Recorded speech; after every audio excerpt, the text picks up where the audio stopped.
Mathai thaina mamangayda khun ama lairami. Khun asiga tainaba yamna asukpa umang amasu lairamba oiri. Adubu umang sida karigumba khunja sing asina tangluba thoklabadi. Khunja singdu amata hingna thokla amde. Tha khudingi miyoi taruk tare sibagi pau toina tanarami. Ngasisu amuk nahawna na khun asida kanagumba ama sibagi pau dana ninlari. Mase khunja pumana khanglaba wafamni.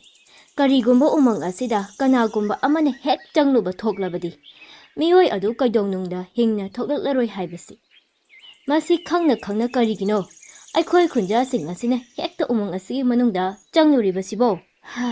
Khangdreda inausa. Natai mana phana yamnadi haijakiban nayambado. Umang asida changnanaba haina. Adubu nayamba adu nongmata aigi wado thaoina tabikide. Mayu thaksile hairaga mawa lawde kanana aibu kaidauba ngamgadoribage. Asida haiduna mahakna ngamna chatkibani. Mahaki adugumba thaoidaba aduna ngasidi mahaksu aikhoigi irak asida kuina sangna layu tamlamdredo. Numito aina yamna khamjakibani iyambado.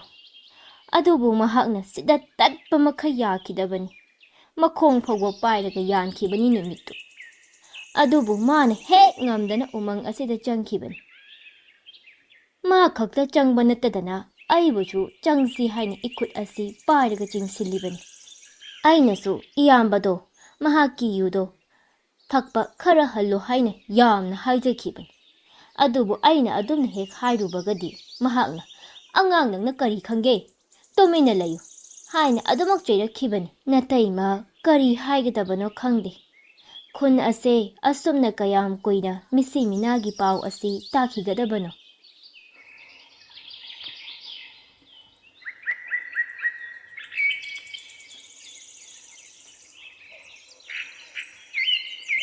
Asumna nongmanini hauzinki thongbadu lambida asum lakpada boinawga thengnarami.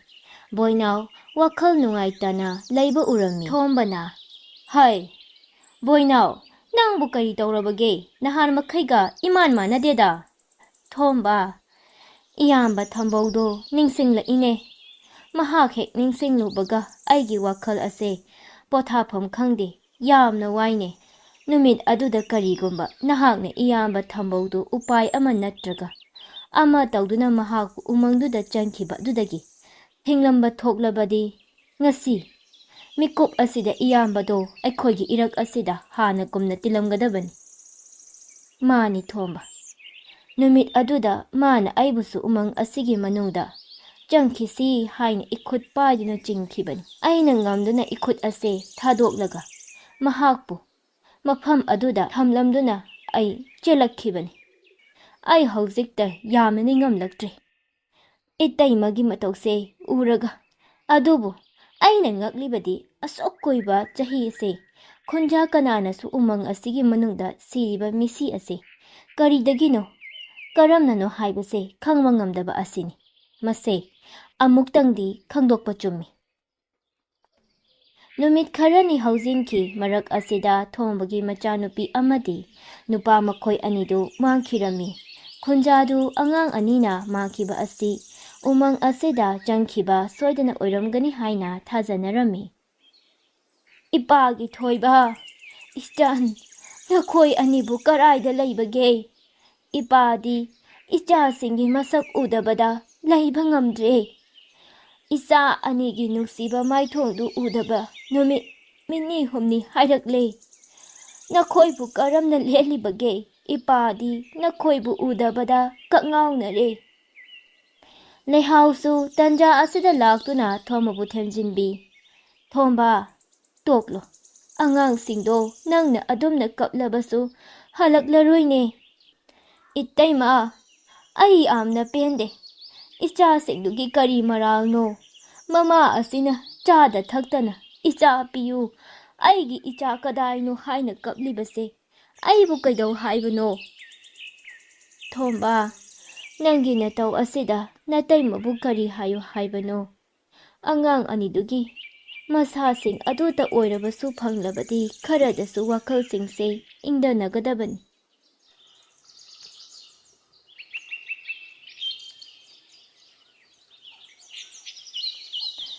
ꯑꯁꯨꯝꯅ ꯊꯥ ꯈꯔ ꯍꯧꯖꯤꯟꯈꯤ꯫ ꯅꯣꯡꯃꯗꯤ ꯈꯨꯟ ꯑꯁꯤꯗ ꯑꯇꯣꯞꯄ ꯈꯨꯟꯗꯒꯤ ꯂꯝ ꯀꯣꯏꯕ ꯅꯨꯄꯥ ꯑꯃ ꯂꯥꯛꯑꯝꯃꯤ꯫ ꯑꯗꯨꯒ ꯅꯨꯄꯥꯗꯨ ꯎꯃꯪ ꯑꯁꯤꯒꯤ ꯃꯅꯨꯡꯗ ꯆꯪꯈꯤꯔꯝꯃꯤ꯫ ꯏꯁ! ꯀꯌꯥꯗ ꯐꯖꯈ꯭ꯔꯕ ꯎꯃꯪ! ꯑꯩꯅ ꯃꯇꯝ ꯑꯁꯨꯛ ꯀꯨꯏꯕ ꯑꯁꯤꯗ ꯂꯝ ꯀꯣꯏꯗꯨꯅ ꯀꯣꯏꯅ ꯆꯠꯂꯛꯄ ꯑꯁꯤꯗ ꯑꯁꯨꯛ ꯐꯖꯕ ꯎꯃꯪ ꯑꯁꯤꯗꯤ ꯑꯩꯗꯤ ꯑꯃꯨꯛꯇꯕꯨ ꯊꯦꯡꯅꯔꯛꯇ꯭ꯔꯤ꯫ ꯏ! ꯀꯔꯤꯅꯣ ꯐꯥꯎꯔꯛꯂꯤꯕ ꯃꯅꯝ ꯑꯁꯤꯗꯤ? ꯃꯁꯤꯗꯤ ꯁꯥ ꯉꯥ ꯍꯥꯎꯅ ꯊꯣꯡ ꯊꯥꯛꯄꯒꯤ ꯃꯅꯝꯅꯤꯅ꯫ ꯏꯁ! ꯍꯥꯎꯈ꯭ꯔꯅꯤꯗ꯫ ꯑꯁ꯭ꯋꯥꯏꯐꯥꯎꯗ ꯆꯠꯂꯒ ꯌꯦꯡꯂꯨꯒꯦꯗ ꯃꯁꯤꯗꯤ꯫ ꯑꯁꯤ ꯍꯥꯏꯗꯨꯅ ꯅꯨꯄꯥꯗꯨ ꯎꯃꯪ ꯑꯁꯤꯒꯤ ꯃꯅꯨꯡꯗ ꯀꯣꯏꯅ ꯆꯠꯂꯝꯃꯤ꯫ ꯅꯨꯄꯥꯗꯨ ꯑꯁꯨꯝ ꯀꯣꯏꯅ ꯎꯃꯪ ꯑꯁꯤꯒꯤ ꯃꯅꯨꯡꯗ ꯆꯠꯂꯛꯄꯗ ꯌꯥꯝꯅ ꯑꯍꯜ ꯑꯣꯏꯔꯕꯤ ꯅꯨꯄꯤ ꯑꯃꯅ ꯑꯃꯟꯕ ꯌꯨꯝ ꯑꯃꯒꯤ ꯁꯨꯃꯥꯡ ꯃꯌꯥꯏꯗ ꯐꯝꯗꯨꯅ ꯉꯥ ꯃꯆꯥ ꯑꯃ ꯊꯣꯡꯂꯤꯕꯗꯨ ꯎꯔꯝꯃꯤ꯫ ꯅꯨꯄꯥꯗꯨ ꯃꯗꯨ ꯎꯕꯗ ꯑꯍꯜ ꯅꯨꯄꯤ ꯑꯗꯨꯒꯤ ꯃꯅꯥꯛꯇ ꯆꯪꯁꯤꯜꯂꯤ꯫ "ꯏꯃꯥ, ꯏꯃꯥꯅ ꯊꯣꯡꯂꯤꯕ ꯆꯥꯛ ꯍꯤꯟꯖꯥꯡ ꯑꯁꯦ ꯅꯆꯥ ꯑꯩꯁꯨ ꯈꯖꯤꯛꯇ ꯆꯥꯖꯒꯦ꯫ ꯏꯃꯥꯒꯤ ꯍꯤꯟꯖꯥꯡ ꯃꯅꯝ ꯑꯁꯤꯗ ꯅꯆꯥ ꯑꯩ ꯂꯩꯕ ꯉꯝꯁꯤꯜꯂꯛꯇ꯭ꯔꯦ"꯫ "ꯍꯣꯏ ꯍꯣꯏ, ꯏꯃꯥ ꯄꯤꯒꯦ, ꯉꯥꯏꯍꯥꯛꯇ ꯐꯝꯃꯨ"꯫ ꯑꯁꯨꯝꯅ ꯑꯍꯜ ꯑꯣꯏꯔꯕꯤ ꯅꯨꯄꯤꯗꯨꯅ ꯃꯤꯀꯨꯞ ꯈꯔ ꯂꯩꯔꯕ ꯃꯇꯨꯡ ꯅꯨꯄꯥꯗꯨꯗ ꯃꯍꯥꯛꯅ ꯊꯣꯡꯂꯤꯕ ꯍꯤꯟꯖꯥꯡꯗꯨ ꯈꯔ ꯈꯥꯏꯗꯣꯛꯂꯒ ꯄꯥꯇ꯭ꯔ ꯑꯃꯗ ꯄꯤꯔꯝꯃꯤ꯫ ꯅꯨꯄꯥꯗꯨꯁꯨ ꯌꯥꯝꯅ ꯍꯥꯎꯅ ꯆꯥꯔꯝꯃꯤ꯫ ꯑꯗꯨꯕꯨ ꯃꯥꯡꯗ ꯂꯩꯔꯝꯕ ꯑꯍꯜ ꯑꯣꯏꯔꯕꯤꯗꯨ ꯈꯪꯍꯧꯗꯅ ꯅꯨꯄꯥ ꯑꯗꯨꯒꯤ ꯃꯃꯥꯡꯗꯒꯤ ꯃꯥꯡꯈꯤꯔꯝꯃꯤ꯫ ꯃꯗꯨ ꯎꯕꯗ ꯅꯨꯄꯥꯗꯨ ꯈꯪꯄ꯭ꯔꯦꯛ ꯈꯪꯉꯤ꯫ ꯑꯀꯣꯏꯕꯗꯨ ꯀꯤꯅ ꯌꯦꯡꯉꯤ꯫ ꯇꯥꯟꯖꯥ ꯑꯁꯤꯗ ꯑꯍꯜ ꯑꯣꯏꯔꯕꯤꯗꯨ ꯚꯨꯠ ꯅꯨꯄꯤ ꯑꯃꯒꯤ ꯁꯛꯂꯣꯟ ꯂꯧꯗꯨꯅ ꯅꯨꯄꯥ ꯑꯗꯨꯒꯤ ꯃꯃꯥꯡꯗ ꯂꯦꯞꯂꯛꯑꯝꯃꯤ꯫ ꯅꯨꯄꯥ ꯑꯗꯨ ꯈꯪꯄ꯭ꯔꯦꯛ ꯈꯪꯅ "ꯏꯃꯥ! ꯉꯁꯤ ꯐꯥꯎꯕꯗ ꯎꯃꯪ ꯑꯁꯤꯗ ꯆꯪꯂꯛꯈꯤꯕ ꯑꯃꯠꯇ ꯍꯤꯡꯅ ꯊꯣꯛꯈꯤꯕ ꯌꯥꯎꯗ꯭ꯔꯤ꯫ ꯑꯗꯨꯅ ꯑꯩꯅ ꯃꯇꯧ ꯀꯔꯝꯅ ꯅꯪꯕꯨꯗꯤ ꯍꯤꯡꯅ ꯊꯥꯗꯣꯛꯀꯅꯤ? ꯍꯥꯎꯈ꯭ꯔꯅꯤꯗ, ꯃꯁꯥ ꯃꯎꯒꯁꯤ ꯑꯣꯟꯊꯣꯛꯅ ꯐꯈ꯭ꯔꯦꯗ"꯫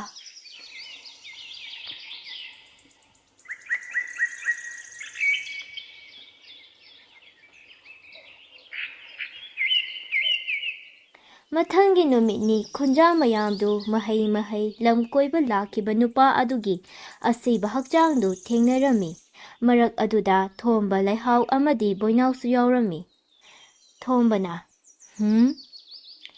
"ꯂꯩꯇ꯭ꯔꯤꯕ ꯅꯨꯄꯥ ꯑꯁꯦ ꯈꯨꯟ ꯑꯁꯤꯒꯤ ꯃꯤꯗꯤ ꯅꯠꯇꯦ꯫ ꯃꯍꯥꯛꯅ ꯎꯃꯪ ꯑꯁꯤꯗ ꯆꯪꯂꯨꯔꯤꯕꯁꯤ ꯁꯣꯏꯗꯅ ꯎꯃꯪ ꯑꯁꯤꯒꯤ ꯃꯔꯝꯗ ꯀꯔꯤꯁꯨ ꯈꯪꯂꯝꯃꯣꯏ꯫ ꯑꯗꯨꯅ ꯃꯁꯤꯒꯨꯝꯕ ꯄꯥꯝꯗꯕ ꯊꯧꯗꯣꯛ ꯑꯁꯦ ꯃꯇꯨꯡꯗ ꯊꯣꯛꯇꯅꯕ ꯀꯔꯤ ꯇꯧꯁꯤꯒꯦ ꯍꯥꯏꯕꯗꯨ ꯈꯨꯟꯖꯥ ꯃꯌꯥꯝ ꯆꯠꯇꯨꯅ ꯈꯨꯜꯂꯥꯛꯄꯒꯤ ꯃꯅꯥꯛꯇ ꯑꯃꯨꯛꯇ ꯇꯥꯟꯅꯔꯨꯁꯤ"꯫ ꯑꯁꯨꯝꯅ ꯈꯨꯟꯖꯥꯁꯤꯡꯗꯨ ꯋꯥꯁꯤ ꯈꯟꯅꯔꯗꯨꯅ ꯈꯨꯜꯂꯥꯛꯄꯒꯤ ꯅꯥꯛꯇ ꯂꯥꯛꯇꯨꯅ ꯋꯥ ꯀꯌꯥ ꯈꯟꯅꯔꯝꯃꯤ꯫ ꯈꯨꯜꯂꯥꯛꯄꯗꯨ ꯈꯨꯟꯖꯥꯁꯤꯡꯒꯤ ꯋꯥꯗꯨ ꯇꯥꯔꯕ ꯃꯇꯨꯡ "ꯑꯁꯨꯝꯅ ꯇꯧꯔꯁꯤ, ꯎꯃꯪ ꯑꯗꯨꯒꯤ ꯍꯦꯛ ꯆꯪꯐꯝꯗ ꯈꯨꯠ ꯏꯅ ꯆꯥꯎꯅ ꯏꯗꯨꯅ ꯎꯃꯪ ꯑꯁꯤꯒꯤ ꯃꯅꯨꯡꯗ ꯆꯪꯕ ꯌꯥꯗꯦ ꯍꯥꯏꯅ ꯆꯥꯎꯅ ꯃꯌꯦꯛ ꯑꯣꯏꯅ ꯂꯥꯟꯅ ꯌꯦꯛꯇꯨꯅ ꯊꯝꯂꯁꯤ"꯫ ꯃꯌꯥꯝꯗꯨ ꯈꯨꯜꯂꯥꯛꯄꯒꯤ ꯋꯥꯍꯩꯗꯨ ꯂꯣꯏꯅ ꯍꯔꯥꯎ ꯍꯔꯥꯎ ꯌꯥꯅꯔꯦ꯫ ꯃꯌꯦꯛ ꯑꯗꯨ ꯂꯥꯟꯅ ꯌꯦꯛꯇꯨꯅ ꯊꯝꯕꯒꯤ ꯊꯕꯛ ꯑꯗꯨ ꯕꯣꯏꯅꯥꯎꯗ ꯁꯤꯟꯅꯔꯝꯃꯤ꯫ ꯑꯁꯨꯝꯅ ꯕꯣꯏꯅꯥꯎꯁꯨ ꯊꯕꯛ ꯑꯗꯨ ꯅꯨꯃꯤꯠ ꯑꯗꯨꯃꯛꯇꯗ ꯄꯥꯡꯊꯣꯛꯂꯝꯃꯤ꯫